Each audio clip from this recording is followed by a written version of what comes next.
আমাদের চারপাশে এমন অনেক ঘটনা ঘটে যা দেখতে খুব সাধারণ মনে হলেও এর পেছনের বিজ্ঞানটা কিন্তু অসাধারণ। আজ আমরা ঠিক এমনই একটা ব্যাপার নিয়ে কথা বলবো, ডপলার এফেক্ট। রাস্তায় যখন কোনো অ্যাম্বুলেন্স সাইরেন বাজিয়ে ছুটে যায়, একটা জিনিস কি কখনো খেয়াল করেছেন? গাড়িটা যখন কাছে আসতে থাকে, সাইরেনের আওয়াজটা কেমন তীক্ষ্ণ শোনা, তাই না? আবার যে মুহূর্তে ওটা আমাদের পাশ কাটিয়ে দূরে চলে যেতে শুরু করে, সঙ্গে সঙ্গে আওয়াজটা কেমন যেন ভোঁতা বা ভারী হয়ে যায়। কেন হয় বলুন তো এমনটা? শব্দের তীক্ষ্ণতার এদের তারতম্য, এই রহস্যের পেছনের মূল কারণটাই হল ডপলার এফেক্ট বা ডপলার ক্রিয়া। চলুন আজ এই ব্যাপারটাই আমরা সহজ করে বুঝে নেব।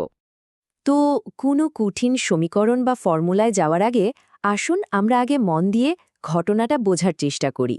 একবার যদি ভেতরের আইডিয়াটা ধরে ফেলা যায়, তাহলে দেখবেন বাকি সব কিছুই কত সহজ হয়ে গেছে। ব্যাপারটা এভাবে ভাবা যাক, অ্যাম্বুলেন্সটা যখন আমাদের দিকে ছুটে আসছে, ওটা তো আসলে শব্দ তরঙ্গ তৈরি করতে করতে আসছে।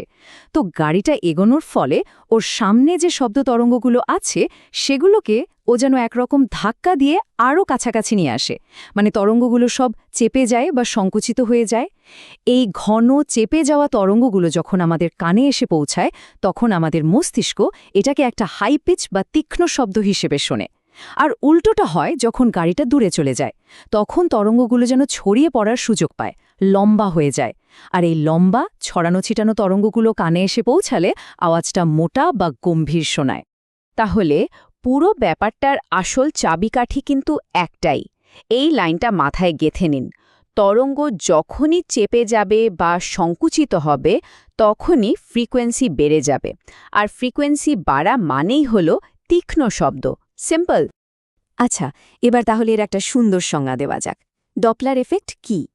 এটা হলো যখন কোনো তরঙ্গের উৎস, মানে যেখান থেকে শব্দটা আসছে, আর যে শুনছে বা দেখছে, মানে পর্যবেক্ষক, তাদের মধ্যে একটা আপেক্ষিক গতি থাকে, তখন পর্যবেক্ষকের কাছে মনে হয় যেন তরঙ্গের ফ্রিকোয়েন্সি বদলে গেছে। এখানে দুটো শব্দ খুব গুরুত্বপূর্ণ। এক, আপাত পরিবর্তন, কারণ শব্দের উৎস কিন্তু তার আসল ফ্রিকোয়েন্সি পাল্টায় না। আর দুই, আপেক্ষিক গতি।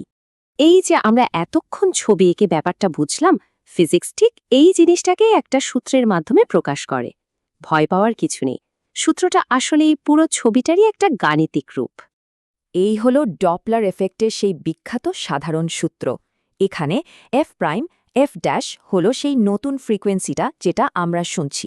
ছোট এফ হল শব্দের উৎসের আসল ফ্রিকোয়েন্সি, ভি হল মাধ্যমের শব্দের বেগ, ভি নট ভিও হল শ্রোতা বা পর্যবেক্ষকের বেগ, আর ভিএস হল উৎসের বেগ।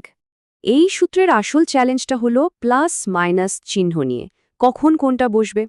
কিন্তু এর পেছনের যুক্তিটা একদম সহজ। একটা কথা মনে রাখলেই হবে, উৎস আর পর্যবেক্ষক যখনই একে অপরের দিকে আসবে ফ্রিকোয়েন্সি বাড়বে, আর যখন দূরে সরে যাবে ফ্রিকোয়েন্সি কমবে। ব্যাস, সূত্রটাও ঠিক এইভাবেই কাজ করে। যেমন ধরুন, পর্যবেক্ষক যদি উৎসের দিকে যায়, তাহলে আমাদের ফ্রিকোয়েন্সি বাড়াতে হবে, তার মানে উপরের অংশ বা লবকে বড় করতে হবে। তাই আমরা প্লাস ভিও ব্যবহার করি।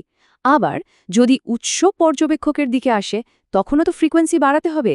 তখন আমরা নিচের অংশ বা হরকে ছোট করে দিই, কারণ ভগ্নাংশের হর ছোট হলে পুরো মানটা বেড়ে যায়। তাই আমরা মাইনাস ভিএস ব্যবহার করি। এই টেবিলটা ঠিক এই সহজ নিয়মটাই দেখাচ্ছে। চলুন এবার এই বড় সূত্রটাকে ভেঙে কয়েকটি সহজ ক্ষেত্রে ব্যবহার করে দেখি, তাহলে ব্যাপারটা আরও পরিষ্কার হয়ে যাবে। প্রথম কেসটা ভাবি। ধরুন উৎসটা স্থির, মানে ভিএস হলো 0। যেমন একটা সাইরেন এক জায়গায় দাঁড়িয়ে বাজছে, আর আমরা সেটার দিকে হেঁটে যাচ্ছি বা ওটা থেকে দূরে সরে আসছি। এই ক্ষেত্রে আমরা যত দ্রুত সাইরেনটার দিকে যাব, প্রতি সেকেন্ডে তত বেশি শব্দ তরঙ্গ আমাদের কানে এসে ধাক্কা দেবে। ফলে আমরা বেশি ফ্রিকোয়েন্সির শব্দ শুনব। এইবার দ্বিতীয় কেস। এবার আমরা স্থির, মানে ভিও হলো 0, আর শব্দের উৎস মানে সেই অ্যাম্বুলেন্সটা আমাদের দিকে আসছে বা আমাদের থেকে দূরে যাচ্ছে। এক্ষেত্রে কিন্তু উৎস নিজেই তরঙ্গগুলোকে পাল্টে দিচ্ছে। আমাদের দিকে আসার সময় সামনের তরঙ্গগুলোকে চেপে দিচ্ছে, আর দূরে যাওয়ার সময় পেছনের তরঙ্গগুলোকে ছড়িয়ে দিচ্ছে। আর এভাবেই ফ্রিকোয়েন্সির পরিবর্তন হচ্ছে। এই দুটো ক্ষেত্রের মধ্যে একটা খুব সূক্ষ্ম কিন্তু দারুণ গুরুত্বপূর্ণ পার্থক্য আছে, যেটা বোঝা দরকার। যখন উৎসটা চলে তখন ওটা মাধ্যমের মধ্যে থাকা তরঙ্গের আসল দৈর্ঘ্য মানে ওয়েভলেংথকেই বদলে দেয়, কিন্তু যখন পর্যবেক্ষক চলে তখন ওয়েভলেংথ বদলায় না, শুধু প্রতি সেকেন্ডে কতগুলো তরঙ্গ গ্রহণ করা হচ্ছে সেই হারটা পাল্টে যায়। মজার ব্যাপার হলো এই ডপলার এফেক্ট শুধু শব্দের জন্য নয়, এটা যে কোনো তরঙ্গের ক্ষেত্রেই সত্যি, এমনকি আলোর ক্ষেত্রেও। আর আলোর ক্ষেত্রে ডপলার এফেক্ট আমাদের মহাবিশ্বের অনেক বড় বড় রহস্যের সমাধান করে দিয়েছে। চলুন দেখি সেটা কিভাবে। শব্দের মতোই যখন কোনো আলোর উৎস যেমন একটা তারা বা গ্যালাক্সি খুব দ্রুত গতিতে আমাদের দিকে এগিয়ে আসে, তখন আলোর তরঙ্গগুলো চেপে যায়।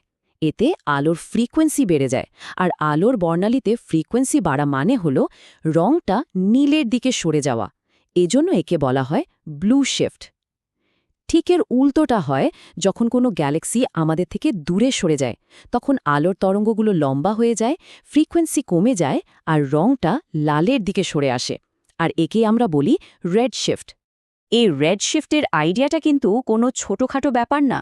জ্যোতির্বিজ্ঞানীরা বহু দূরের গ্যালাক্সিগুলো থেকে আসা আলোর বর্ণালী পরীক্ষা করে দেখেছেন যে সেগুলো সবই রেড শিফটেড, আর এর একটাই মানে হতে পারে সেই গ্যালাক্সিগুলো আমাদের থেকে দূরে সরে যাচ্ছে।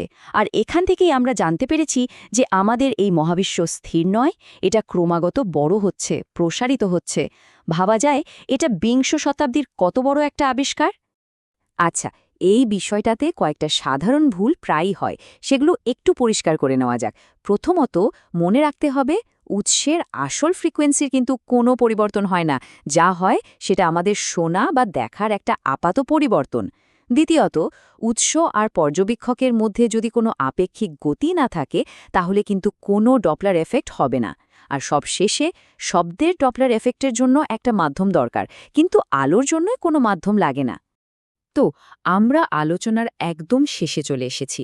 চলুন যা যা শিখলাম সব একবার গুছিয়ে নিই, যাতে বিষয়টা একেবারে মনের মধ্যে গেঁথে যায়। পুরো ঘটনাটাকে আমরা 3টে সহজ ধাপে মনে রাখতে পারি। স্টেপ 1, উৎস আর শ্রোতার মধ্যে একটা আপেক্ষিক গতি তৈরি হলো। স্টেপ 2, এই গতির জন্যই তরঙ্গগুলোর মধ্যেকার ফাঁকা জায়গাটা বদলে গেল, কাছে আসলে চেপে গেল, দূরে গেলে ছড়িয়ে গেল। আর ফাইনালি স্টেপ 3, তরঙ্গের এই নতুন বিন্যাসের কারণেই আমরা একটা পরিবর্তিত ফ্রিকোয়েন্সি অনুভব করলাম। ব্যাস, এই হলো ডপলার এফেক্টের পুরো গল্প। আর সবশেষে, যদি পুরো টপিকটা একটা মাত্র লাইনে মনে রাখতে চান, তাহলে এই বাক্যটা হলো আপনার ব্রেইন লক। ডপলার এফেক্ট আসলে আর কিছুই না, এটা হলো গতির কারণে তরঙ্গের বিন্যাস পাল্টে যাওয়ায় তৈরি হওয়া ফ্রিকোয়েন্সির এক প্রাকৃতিক বিভ্রম। আশা করি আজকের পর ডপলার এফেক্ট নিয়ে আর কোনো দ্বিধা থাকবে না।